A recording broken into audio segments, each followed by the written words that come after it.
If the UFC really pulls off a White House supercard and headlines it with Islam Makhachev versus Ilia Topuria, you could not script a better irresistible force versus immovable object matchup. Islam is now a two-division champion. He dominated Jack Della Maddalena at UFC 322, tied Anderson Silva's 16-fight UFC win streak, and called his shot for a title defense on the White House lawn. Donald Trump, let's go open the White House.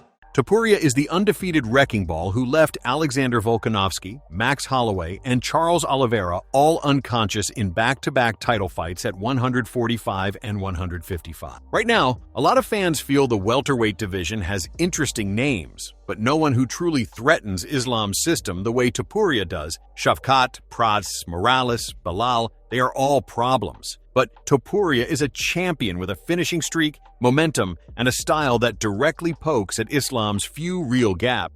The Twitter war that lit the fuse. Topuria is not just angling quietly, he is going straight at Islam's identity. After UFC 322, he snapped on X that Islam needs emotion, is the most boring thing in this game, and that every day he is more certain he puts him to sleep. He even buried Della Maddalena for coming in underprepared for wrestling, and told him to come to Georgia to learn something. That's not just trash talk. It's psychological warfare aimed at the one thing Islam truly controls: pace and discipline. If you drag Islam into a fight where he feels he has to prove he is entertaining, has to prove he can strike more, you're already winning the first battle. Nobody at 170 has the combination of star power, unbeaten record, momentum, and pure disrespect to genuinely get under Islam's skin the way Topuria is doing right now.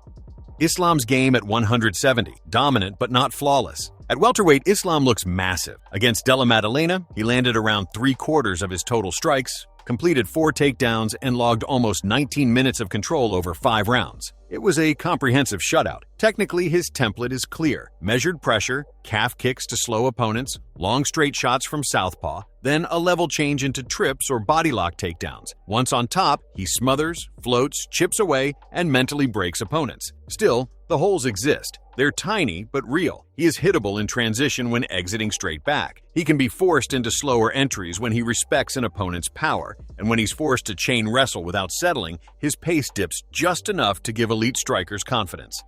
Why Topuria's striking is Islam's nightmare. Ilia Topuria is built to punish exactly that kind of rhythm. At featherweight and lightweight, he has become one of the most terrifying pocket punchers in the sport. He knocked out Volkanovski, Holloway, and Oliveira with brutal, compact boxing. Topuria does 3 things that are poison for Islam, and all of them work together in one seamless, destructive striking style. He plants his feet and throws in tight, disciplined combination, refusing to retreat in the way most of Islam's opponents do, and instead meets him with violent hooks and uppercuts that punish forward pressure. He then cuts angles in the middle of those combinations, slipping and pivoting so smoothly that he keeps his stance intact while forcing Islam to reset, making reactive takedowns far more difficult. Finally, he is deadly late in exchanges, often landing knockout blows as the 3rd or 4th strike in a sequence, precisely when Islam expects the exchange to be over. This layered striking approach means that if Islam steps into the pocket, even slightly out of position, Topuria's finishing instincts can turn a small opening into an instant fight-ending moment. If Islam overreacts to the boring talk and tries to strike more, Topuria is absolutely the guy who can flatline him. He doesn't need 15 clean minutes. He needs 1 entry or 1 lazy clinch break.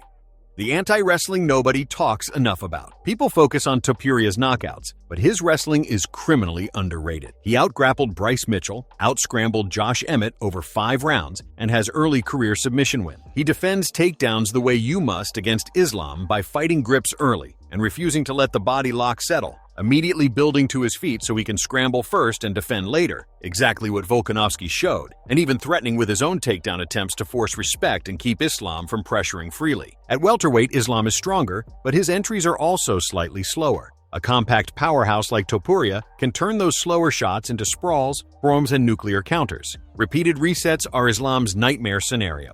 Speed, power, and the two-division problem. Topuria carries his power up effortlessly. There is every sign that his knockout force is real, not weight-cut magic. Islam, on the other hand, just moved up. Yes, he looked dominant at UFC 322, but his striking was still careful and methodical. Analysts said before the fight that if he stayed in the pocket with a sharp boxer, he'd risk getting cracked. Now picture that boxer being Topuria instead of Della Maddalena. Topuria is faster, hits harder, and is far more explosive. How Topuria easily wins if the game plan is perfect. Round 1. He comes out low, feinting level changes, ripping the body and inside leg. He makes Islam shoot from too far out. Topuria stuffs the first takedown, scrambles up from the second, then punishes Islam immediately on the break. Once Islam realizes he can't rely on the ground game early, he is forced to box. That is when Topuria starts walking him into the right hand, touching the body, pivoting off the cage.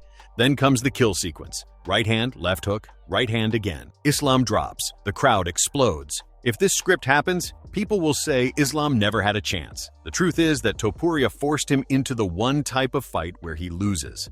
Why Topuria is the best option on the board? I need to be clear about something. The welterweight division, after Makhachev's victory, has essentially zero real competition for the new two-division champion Michael Morales, and Carlos Prates had impressive performances at UFC 322 with first-round knockouts. But these aren't title-caliber victories. Belal Muhammad and Ian Machado Gary are legitimate contenders, but neither presents the technical complexity or star power that a Makhachev superfight demands. The reality is that moving down to face Topuria at lightweight isn't just the biggest fight, it's the only fight that makes sense for the sport. Topuria brings a championship resume, a finishing rate Islam has yet to face at 170, an undefeated aura, and a psychological warfare campaign already in motion, all of which make him the most compelling and dangerous option available. This is why the UFC and fans see him as the most compelling option, not just competitively, but historically.